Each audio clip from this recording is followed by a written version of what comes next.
عورت کی آواز کا پردہ ہے. اب دیکھیے کس حد تک نماز میں اس وقت عورتیں بھی شریک ہوتی تھی. اگرچہ حضور نے فرمایا مردوں کی صف بہترین سب سے آگے والی ہے اور سب سے بری صف سب سے پیچھے ہے، کیونکہ اس کے پیچھے پھر عورتوں کی صف ہوتی تھی. اور عورتوں کے لیے سب سے اچھی صف سب سے پچھلی والی ہے اور سب سے بری سب سے آگے والی ہے. سب سے آگے والوں کے سامنے پھر مرد ہوتے تھے، ان کی پشت ہوتی تھی. تو اسی طریقے سے اگر غلطی کی ہے تو مرد جو ہے کہے گا سبحان اللہ. امام سے غلطی ہو گئی ہے، مرد کیا کہے گا؟ سبحان اللہ. عورت کیا کرے گی؟ اپنے ایک ہاتھ کے پشت پر اپنا ہاتھ مارے گی، اپنی آواز نہیں نکالنی. آواز کا پردہ، چھونے کا پردہ یہاں تک ہے کہ حضور نے کبھی کسی عورت سے ہاتھ نہیں ملایا. اور آپ جب بیعت بھی لیتے تھے تو بس زبانی الفاظ کہلوائے اور کہا ٹھیک ہے بیعت ہو گئی. یا ایک کپڑا پکڑا، اس کا ایک سرا اپنے ہاتھ میں دوسرا سرا اس خاتون کے ہاتھ میں. یا ایک کشت کے اندر پانی بھرا، اس میں ایک طرف اس نے انگلیاں ڈال لی اور ایک طرف حضور کی انگلیاں. لیکن مسافر لا اسافر النساء، ایک دفعہ ہوا بھی کہ بعض خواتین نے جب بیعت کی ہے تو پھر انہوں نے ہاتھ آگے بڑھایا مسافر کے لیے. حضور نے فرمایا انی لا اسافر النساء، میں عورتوں سے مسافرہ نہیں کرتا. اسلام میں پردے کتنے ہوئے؟ پہلا پردہ 4 دیواری ہے، گھروں میں رہو، یہ پہلا پردہ ہے. جیسے ڈیفنس لائنز ہوتی ہے نا فوج کی، یہ فرسٹ ڈیفنس لائن، سیکنڈ ہے، تھرڈ ہے. پہلی کو عبور کر کے کوئی آ جائے تو سیکنڈ ہے، سیکنڈ سے گزرے تو نہیں. پہلا پردہ 4 دیواری، اس میں محرم آئے گا. اب دیکھیے اسی پر ہماری تہذیب استوار ہوئی، اسی پر ہمارا آرکیٹیکچر بنا. گھر ایسے بنے کہ مردانہ علیحدہ، زنانہ علیحدہ. چھوٹا آدمی ہے تب بھی بیٹھک علیحدہ، بیٹھک باہر سے کھلے گی اور پھر ڈیوڑی سے ہو کر پھر گھر کے اندر جائیں گے. مرد آئیں گے تو یہاں بیٹھیں گے، اندر نہیں جائیں گے. اندر تو صرف وہی جائیں گے جو محرم ہے، ابدی محرم. دوسرا پردہ ستر، گھر کے اندر جو محرم آ گئے ہیں ان کے سامنے چہرہ تو کھلے گا، باقی جسم کا کوئی حصہ بھائی بہن کا نہیں دیکھ سکتا، اور باپ بیٹی کا نہیں دیکھ سکتا، بیٹا ماں کا نہیں دیکھ سکتا. یہ ستر. عورت پوری کی پوری عورت ہے. عورت کہتی ہے چھپانے کی چیز کو. عورات النساء، عورتوں کی چھپی ہوئی چیزیں جن پر ظاہر نہیں ہوئی. لم یظہروا علی عورات النساء، ابھی تک ہم نے لفظ پڑھایا بھی. تیسرا پردہ ہے چہرے کا پردہ. یہ ہے غیر محرموں سے، اور جب کہ گھر سے باہر نکلنا ہو اس کے لیے سورہ احزاب میں نے کہا تھا گھر سے باہر کا پردہ. چہرے کا پردہ وہ غیر محرموں سے ہے، اور گھر سے باہر نکلے گی تو غیر محرم سامنے آئیں گے. یا ایھا النبی قل لازواجک وبناتک ونساء المؤمنین یدنین علیہن من جلابیبہن ذلک ادنی ان یعرفن فلا یؤذین وکان اللہ غفورا رحیما.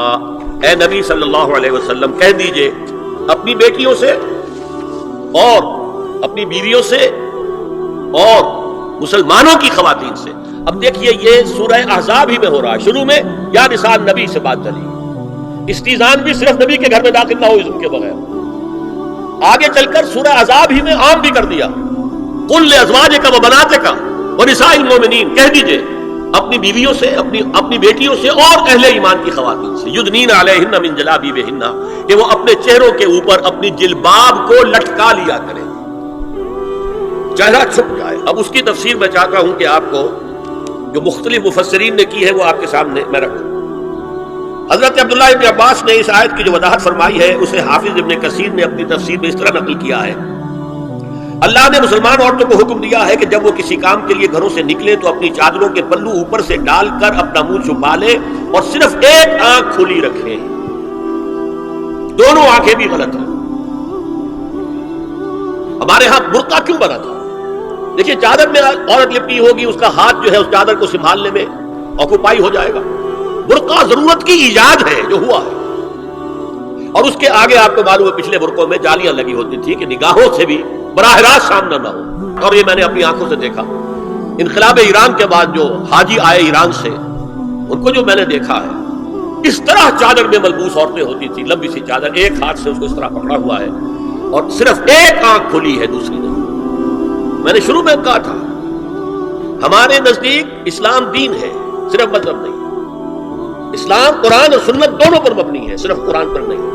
اسی میں ایک اضافہ کیجئے اس بات کا کہ حضور نے کئی حضرات سے یہ کہا، کہیں وہ رشتہ کر رہے تھے، کہ آپ نے ایک نظر دیکھ لیا ہے. اب اگر یہ ایک نظر دیکھنا اس کی اتنی اہمیت ہے تو اس کا کیا مطلب ہے؟ اگر تو صورتحال یہ ہوتی کہ ہر وقت چہرہ کھلا ہے، آ رہے جا رہے، ایک نظر دیکھنے کی کیا ضرورت ہے؟ وہ تو دیکھا دکھایا ہے. زمانہ آیا ہے بے حجابی کا، عام دیدار یار ہوگا. سکوت تھا پردہ دار جس کا، وہ راز اب آشکار ہوگا. تو ظاہر بات ہے وہ پردہ ہو گیا تھا، تبھی تو تھا نا کہ ایک نظر دیکھ لو. آپ نے پوچھا ایک صحابی سے کہ رشتہ کہاں کیا؟ وہاں کیا ہے. تم نے ایک نظر دیکھ لیا ہے؟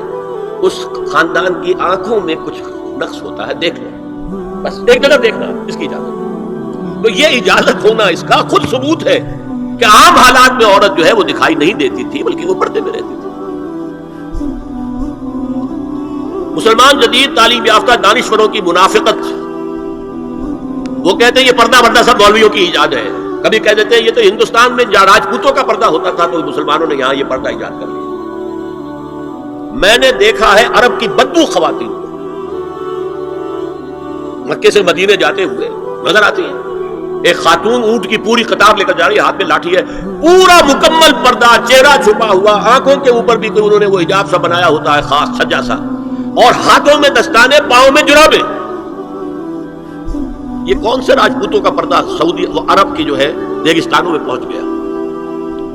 بدو جب آتے ہیں اپنی عورتوں کو اسی حال میں لے کر آتے ہیں، اور ان کا یہ ہے کہ وہ احرام کا معاملہ بھی یہ ہے کہ یہاں چھجا بنا کر آگے چادر لٹکا لیتے ہیں، صرف چہرے سے مس نہ کریں بس. اور وہ پھر اپنی خواتین کو جب طواف کراتے ہیں تو ان کے گرد گھیرا ڈال لیتے ہیں ہاتھ سے ہاتھ پکڑ کر، تاکہ کسی اور کے ساتھ ان کا نہ کندھا لگے اور نہ کوئی اور جسم کا حصہ بس. یہ پردہ وہاں کہاں سے آ گیا؟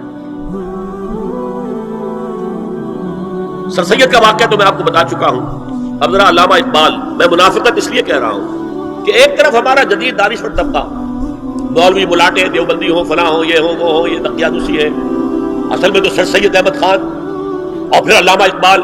علامہ اقبال کا حال کیا ہے وہ سن لیجیے آپ.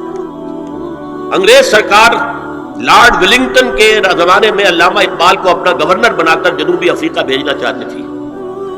من جملہ دیگر شرائط کے ایک شرط یہ بھی تھی کہ تمام سرکاری تقریبات میں بیگم اقبال ان کے ہمراہ ہوگی. علامہ اقبال نے یہ کہہ کر اس پیشکش کو ٹھکرا دیا، بے شک میں گناہگار مسلمان ہوں اور اعمال کے اعتبار سے مجھ سے بہت سی کوتاہیاں سرزد ہوتی ہیں، تاہم میں اتنا بے غیرت نہیں ہوں کہ محض ایک سرکاری عہدے کی خاطر اپنی بیوی کو بے پردہ کروں.